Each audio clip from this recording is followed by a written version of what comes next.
Hello viewers, আশা করি সবাই ভালো আছেন।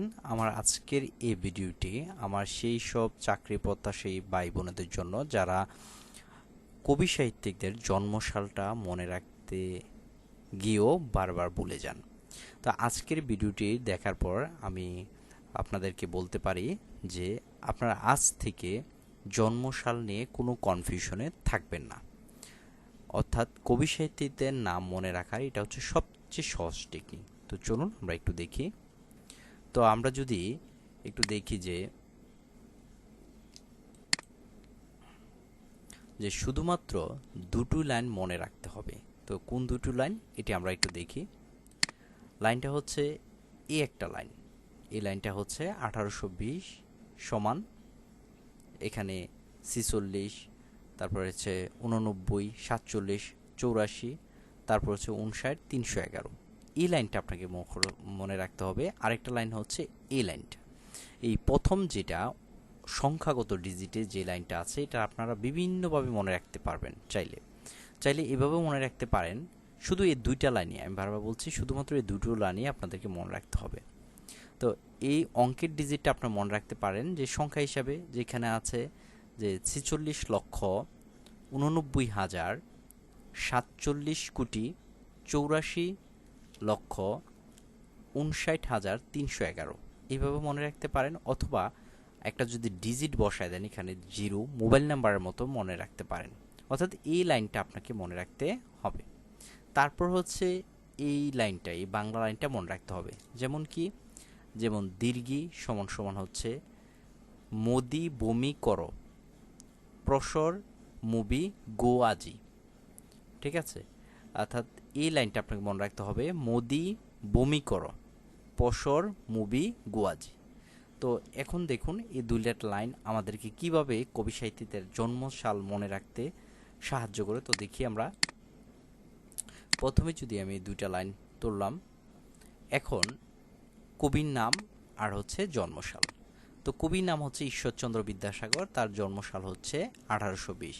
আমরা ইজিলিভাবে দেখতে পাচ্ছি যে এই যে দীর্ঘিটা আসছে, এই দীর্ঘি দিয়ে কি হয়, ঈশ্বরচন্দ্র বিদ্যাসাগর। আর 1820 হচ্ছে, এটা হচ্ছে 1820। আশা করি এই লাইনটা সবাই বুঝতে পারছেন। এগুলো হচ্ছে কবি সাহিত্যিকদের নামের প্রথম অক্ষর, আর এটা হচ্ছে মনে রাখার টেকনিক। এখন আমরা দ্বিতীয়টা দেখলে আসলে টেকনিকটা ইজি হয়ে যাব। যদি আমরা দ্বিতীয়টা একটু দেখি, এখন এখানে ম আছে, ম দিয়ে কি হবে আমরা যদি একটু জেনে নেই। ম দিয়ে হচ্ছে মাইকেল মধুসূদন দত্ত। এখন মাইকেল মধুসূদন দত্ত জন্মসালটা কিভাবে বের করব? দেখুন, মাইকেল মধুসূদন দত্ত জন্মসালটা বের করতে হলে এই যে 1820 আসে, তার সাথে আপনি 4 যোগ করবেন। অর্থাৎ এইভাবে 1820 সমান সমান 4 যোগ করলে কত চলে আসে? 1824। তার মানে হচ্ছে মাইকেল মধুসূদন দত্ত 1824 সালে জন্মগ্রহণ করেছে। আমরা যদি দ্বিতীয়টা দেখি, দেখুন দদিকের দি দিয়ে কি হয়, আমরা যদি দেখি দীনবন্ধু মিত্র। তো দীনবন্ধুর মিত্র জন্মসালটা কিভাবে বের করতে পারি আমরা? 1820-এর সাথে 4 যোগ করব, যোগ করে তার সাথে যোগফলের সাথে 6 যোগ করব। অর্থাৎ ঠিক এইভাবে 1820 প্লাস 4 প্লাস হচ্ছে 6। তো এগুলো যোগ করলে আপনার চলে আসবে দীনবন্ধুর মিত্রর জন্মসাল কত, 1830। তো আরেকটা যদি আমরা দেখি, আমি বারবার উপরে কিন্তু আমাদের যে দুইটা লাইন মনে রাখবো সেই দুইটা লাইন কিন্তু আমি দিচ্ছি। তো এখন আসি ব দিয়ে কি হয়। ব দিয়ে হচ্ছে বঙ্কিমচন্দ্র চট্টোপাধ্যায়। তো বঙ্কিমচন্দ্র চট্টোপাধ্যায়ের যদি আমরা জন্মসালটা বের করতে চাই, 1820-এর সাথে 4 যোগ করব, তারপর যোগফলের সাথে 6 যোগ করব, এবং তার সাথে যদি আমরা 8 যোগ করি, যেমন এরকমটা, যেমন 1820 4 যোগ 6 যোগ 8 যদি যোগ করি, তাহলে কিন্তু আমাদের কি চলে আসছে, বঙ্কিমচন্দ্র চট্টোপাধ্যায়ের জন্মসাল চলে আসছে। তার জন্মসাল কত, 1838। তো আমরা যে আরেকটা দেখি, জাস্ট আমাদেরকে উপরের দুইটা লাইন আমাদেরকে মনে রাখতে হবে। যদি আমরা দেখি যে মি দিয়ে কি হয়, মি দিয়ে হচ্ছে মীর মোশাররফ হোসেন। এখন তার জন্মসাল কীভাবে বের করব? ঠিক আগের সূত্র, প্রথম হচ্ছে 1820-এর সাথে 4 যোগ, সেই যোগফলের সাথে 6 যোগ, সেই যোগফলের সাথে 8 যোগ, করলেই, তার সাথে 9 যোগ করলেই কিন্তু আমরা পারবো মীর মোশাররফ হোসেনের জন্মসাল। তো এগুলো যোগ করলে হচ্ছে 1847 সাল হচ্ছে মীর মোশাররফ হোসেনের জন্মসাল। আপনারা একটু লক্ষ্য করুন, এখানে যতটা অক্ষর আছে, অর্থাৎ এখানে বাংলাতে যতটা অক্ষর আছে, ঠিক অঙ্কেতেও কিন্তু সংখ্যা ততটাই আছে। অতএব যে অক্ষরের সাথে যার নাম মিলবে, ঠিক আমরা কি করব, এইভাবে যোগফলটা বের করে তার জন্মসালটা বের করব। যদি আমরা আরেকটা দেখি, শূন্যটা কিভাবে একটু দেখে নিই আমরা। যদি লিখি ক দিয়ে কি হয়, কায়কোবাদ। তো কায়কোবাদ কত সালে জন্মগ্রহণ করে কিভাবে বের করব?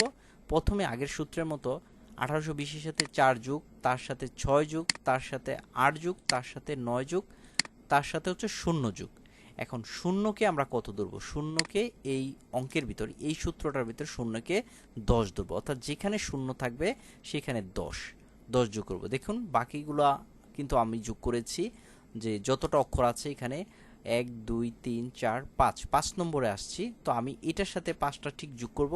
1 2 3 4 5, 5টা ডিজিটই আমি যোগ করব। যোগ করলে কিন্তু আমার যোগফলটা কত আসছে? 1857। তার মানে কায়কোবাদ জন্মগ্রহণ করেছে 1857 সালে।